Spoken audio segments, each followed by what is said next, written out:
Assalamualaikum warahmatullahi wabarakatuh. Innal hamdalillah nahmaduhu wa nasta'inuhu wa nastahdihi wa natubu ilaihi wa na'udzu billahi min shururi anfusina wa min sayyiati a'malina. May yahdihillahu fala mudilla lahu wa may yudlil fala hadiya lahu. Rabbi shrah li sadri wa yassir li amri wahlul 'uqdatam min lisani yafqahu qawli. Subhanaka la ilma lana illa ma 'allamtana innaka antal alimul hakim. Wala haula wala quwwata illa billahil aliyil azim. Amma ba'd. Yang dimuliakan Tuan Imam, yang dihormati ahli jawatan kuasa surau, para tuan guru, para ustaz, alim ulama, muslimin dan muslimat yang dirahmati Allah sekalian. Alhamdulillah, dipanjatkan syukur kepada Allah Subhanahu wa taala kerana pada pagi ini dapat sama-sama kita memenuhi ruang surau kita untuk sama-sama kita mengerjakan solat subuh secara berjamaah.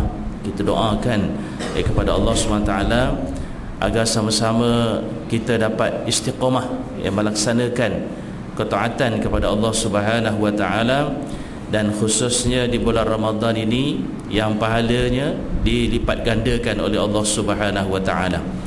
Tuan-tuan yang dirahmati Allah taala sekalian, pada hari ini kita berpuasa 1 Ramadan. Jadi kita doakan Allah Subhanahu wa taala bukan sahaja menyampaikan kita ke dalam bulan Ramadan ini, tetapi dapat kita sempurnakan ibadah sehingga akhir Ramadan, dan insya-Allah sehingga selesai Ramadan, Syawal dan seterusnya kita istiqamah di dalam melaksanakan ketaatan dan terutamanya di dalam mengimarahkan rumah-rumah Allah Subhanahu wa taala. Tuan-tuan yang dirahmati Allah taala, dalam ibadah yang difardukan oleh Allah taala kepada kita dan juga ibadah-ibadah yang disunatkan kepada kita, Allah taala tidak menetapkan sesuatu ibadah itu sia-sia. Bahkan seluruh yang diciptakan oleh Allah taala semua ada manfaat dan tujuannya, dan manfaat dan tujuannya itu kembali kepada manusia itu sendiri. Makanya dalam bab ibadah tidak ada satu ibadah yang bersifat menyiksa, yang bersifat membebankan manusia. Seperti mana firman Allah Subhanahu wa taala, ba'da a'udzubillahi minasyaitonir rajim, la yukallifullahu nafsan illa wus'aha. Tidaklah Allah taala pertanggungjawabkan kepada manusia itu melainkan di bawah kemampuannya. Ibadah daripada yang sekecil-kecilnya hinggalah yang sebesar-besarnya, semuanya adalah di bawah kemampuan manusia.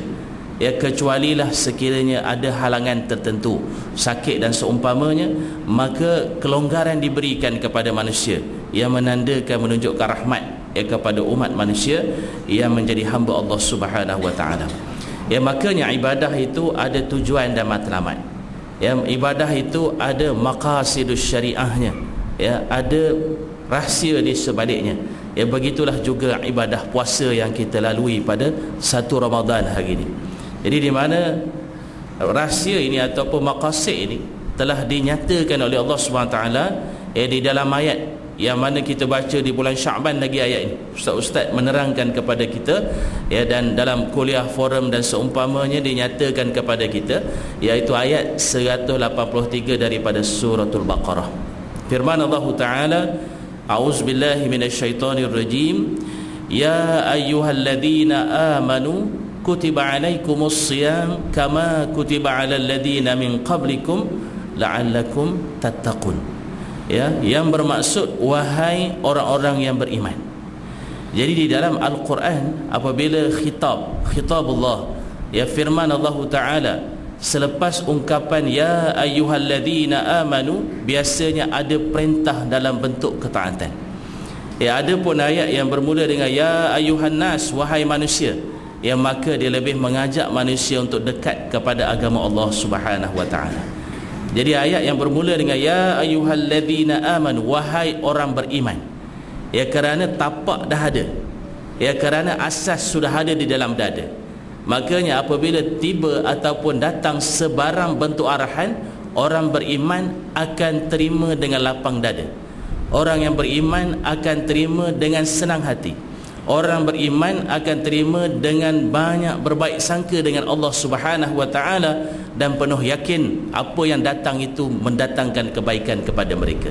Makanya Allah SWT firmankan, ya ayyuhalladzina amanu, wahai orang beriman, kutiba alaikumussyam, datang ayat selepasnya, difardukan ibadah puasa. Ya, jadi tapaknya sudah kuat. Bila datang perintah, orang yang beriman akan gembira dengan ketibaan Ramadan.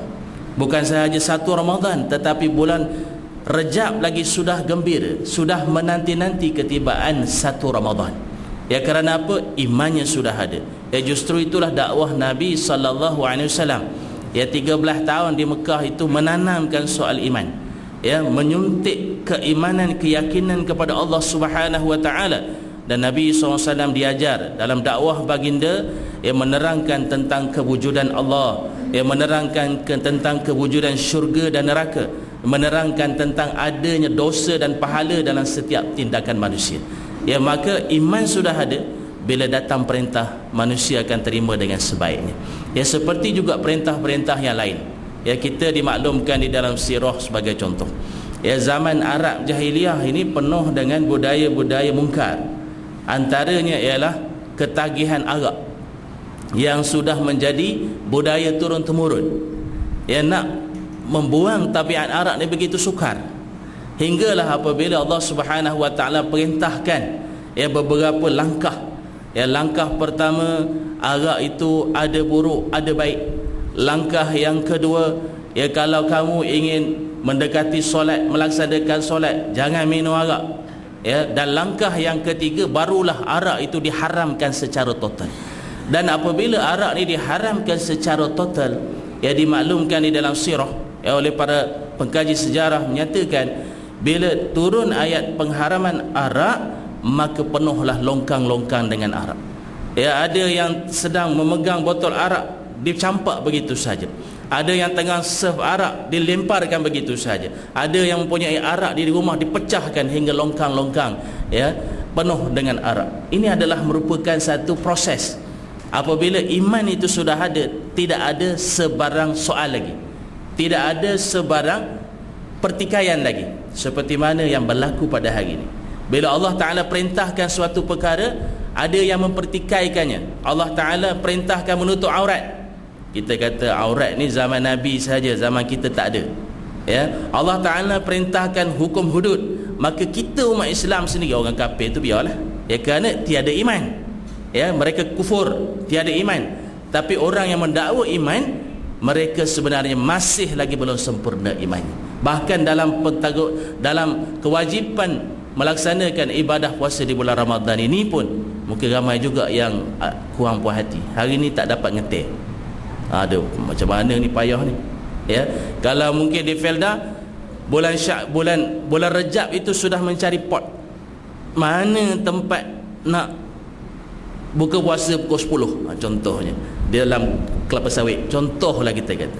Ya, ini tu Haji Nordin tahulah, dia bekas pegurau Felda. Ya, saya pun pernah duduk Felda juga. Jadi ini realiti. Ya, jadi justru itu iman itu adalah satu perkara yang sangat penting. Kutiba alaikumussyam, difardukan kepada kamu ibadah puasa. Kama kutiba alal ladzina min qablikum, seperti mana difardukan kepada umat terdahulu. Bermakna ibadah puasa ini adalah antara bentuk ibadah yang tertua dalam sejarah. Ya, bahkan umat-umat terdahulu berpuasa.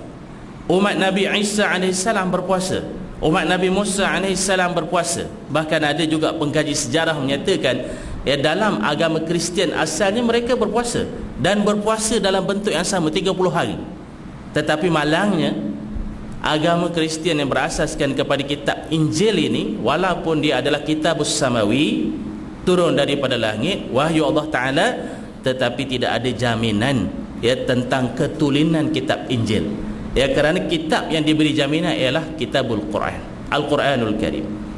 Ya, inna nahnu nazzalna dzikra wa inna lahu lahafizun, sesungguhnya kami turunkan Al-Quran dan kami pelihara Al-Quran.